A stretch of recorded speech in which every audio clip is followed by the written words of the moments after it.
Hər vaxtınız xeyirli olsun. Məlumatlar ondan ibarətdir ki, təqsirləndirilən şəxs Ermənistan vətəndaşı Ruben Vardanyanı ittiham olunduğu cinayət işi üzrə açıq keçirilən məhkəmə prosesi məhkəmə istintaqı ilə davam edir. Bugünkü iclasda da ibtidai istintaq zamanı ifadə verən zərərçəkmişlər və zərərçəkmişlərin hüquqi varislərinin ifadələri elan olundu.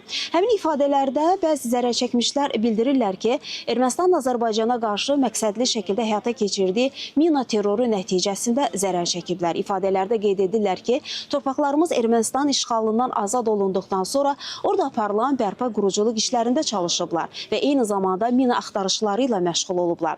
Həmin hadisələr zamanı da aparılan bərpa quruculuq işləri zamanı, mina axtarışları zamanı mina partlayışları nəticəsində zərər çəkiblər, yaralanıblar, sağlamlıqlarını itiriblər. Və ifadələrdə də qeyd olunur ki, əsasən aşkarlanan minaların böyük əksəriyyəti Ermənistan istehsalı olub. Eyni zamanda həmin minaların böyük əksəriyyəti son illər bastırılmış minalar olub. Bəzi zərərçəkmişlər isə ifadələrində bildirirlər ki, mina axtarışları zamanı minaları aşkarlamaq çətin olub, olduqca çətin olub. Çünki həmin minaları düşmən hiyləgərcəsinə dərinlikdə bastırmışdı.